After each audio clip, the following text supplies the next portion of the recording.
Well, this will surely win back the fellas.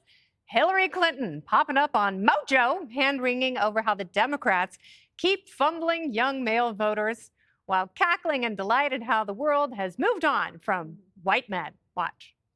The idea that you could turn the clock back and try to recreate a world that never was, dominated by, let's say it, white men of a certain persuasion, a certain religion, a certain point of view, a certain ideology, it's just doing such damage to what we should be aiming for. It probably boils down to candidates on the Democratic side either stop talking in ways that were going to be understood. The Republican Party, I have to say, has done a much better job dominating social media, dominating the podcast ecosystem, getting messages out, and aiming particularly at young men. Well, she's in her I really don't care anymore phase, isn't she? Has she always hated white men this much, or is this something new? She loves white men. She's married to a white man. Well, I think that might go to my initial concern here that she clearly has what feels to me, as a white man, a lot of disdain for the honkies. That's not how I read it necessarily. I think that she's talking about some of the messaging and the hearkening back to another time, like Make America Great Again, and what time was it when it was so much better. But it doesn't. She's out there. It was CGI this week. UNGA week. She's doing interviews like Clean Global Initiative week, whatever. That's why she was in town doing the interview. Oh, I thought she was an animatron brought to us by AI. Yes, that's a hologram.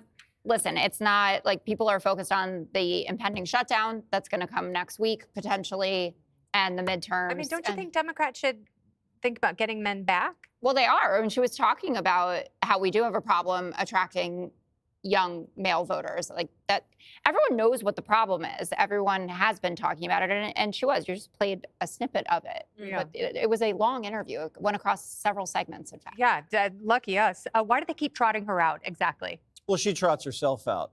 She says she wants the Clinton Global Initiative to replace USAID, which means they're going to take all of our money. Yes.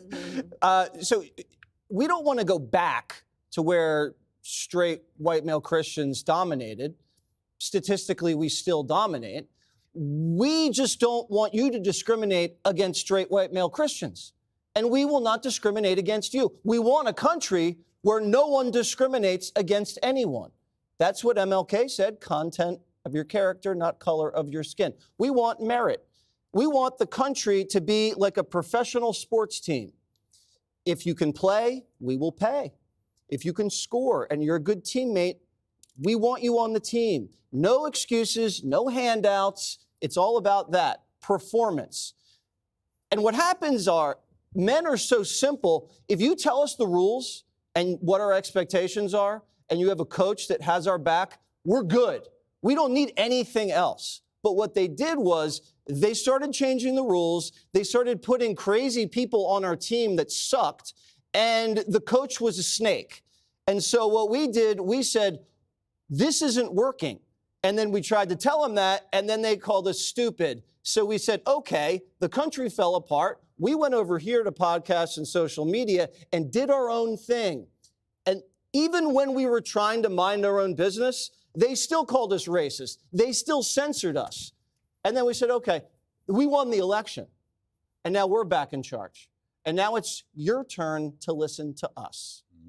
Well, it seems as though some of the social media platforms are listening to conservatives. And now Google is admitting that there was, in fact, censorship and meddling. I thought one of the interesting things that Secretary Clinton noted was that conservatives are so much better on social media. And I think what she means is conservative ideas broke through on social media. Liberals didn't feel like they had to do too much on social media because before Elon Musk bought Twitter, they had a complete lock on all the social media platforms. So maybe liberals felt like they didn't have to try too hard. So even though a vast majority of people who worked at Twitter and Facebook and all these other corporations, they're Democrats. So maybe they didn't have to try too hard, but are conservatives really that much better at social media? Well, looking back to 2008, during that campaign when Obama was running, and I remember seeing a headline that said they had raised something like $200,000 from an account called Cat Lovers for Obama. I was like, what the hell is what is this? What are they talking about? So Obama was actually the one who figured it out. Trump figured out Twitter in the first term. Then what happened was let 1,000 flowers bloom when it came to conservative podcasting because they were shut out of every other media. You can't get your point of view out there. So where do you go? You try to go direct to the people. The technology was available, and conservatives figured it out first. They were like the people who made it to the gold rush first. So that's them. Now Democrats are trying to catch up, but the problem is when they don't have a sense of humor and they don't have any message or policy that goes around it. I was listening to her and thinking, okay, I can remember is in 1997 being a Capitol Hill staffer, thinking like, here I am, I'm a young woman, I'm going to become independent, and I'm going to do all these things. And the Lewinsky scandal happens, and what did she and all of her friends do? They shunned that young woman to protect what?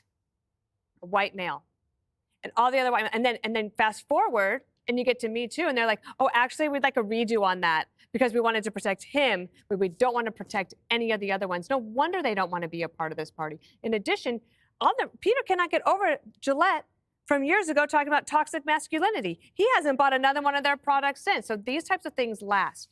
To Jessica's idea or point that the Democrats know they have a problem with men, and what Hillary Clinton was saying is that, yeah, we got to win them back. But what she's not saying out loud, but she implies, is that it's not because they did something wrong to lose those men. It's that the men are wrong. They just don't know it yet. That's even worse. Yeah, it's, I don't know if you know this, Kennedy, that's the first time that Hillary's been on Morning Joe since the mysterious death of that intern. I'm not saying anything, but I have to wonder, why is this old, ugly bag still around? Don't talk about Meek in that way. I mean, that is so petty. It's so petty when I say those things. But I'm not calling her a bigot, and I'm not calling her a Nazi. I'm just saying she's old and smelly and ugly. That's where I say the path is for America, is petty insults, not demonizing people, like saying all white men are racist. Remember that dream you always have of realizing you have a final for a class you never went to, and you're standing naked there going, oh my God?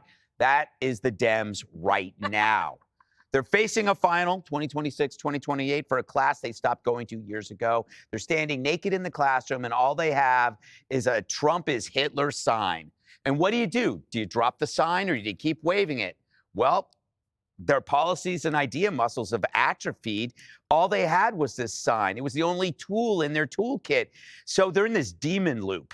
The more they do it, the more they must rely on it. I'm not worried as much about the parties. I'm worried about us, what they're willing to say about us. The only issues that they're ahead on, environment, women's rights, get this, respect for democracy, areas with no objective criteria. Healthcare. Oh, I'll get to that. No, with no areas, there's no objective criteria. It's just the feels. But if you look at crime and you look at economy and the border, you can actually do the math. You can see the bodies. You can see the victims. But respect for democracy, all that is emotion ginned up without data to make people scared, hopeless, or in some cases incite them to violence. I want to talk about the climate. They've gone silent on that. Why is that? Because it turns out all the data has been proven to be fraudulent. All the climate models have been either readjusted or just disregarded, raising the question, how do we get the trillions of dollars back that we spent? Think about the opportunity costs for that. Yeah. All that money that could have gone to solve poverty, all those sex changes we could have given to criminals, instead went to windmills that don't work. I had a dream the other night that I showed up to a final that I wasn't prepared for naked. And it turns out the class was an art class, and they were supposed to draw me naked. Wow. It was the right class. Wow. And Jesse is not even tired of winning. Click here to subscribe to the Fox News YouTube page to catch our hottest interviews and most compelling analysis. You won't get it anywhere else.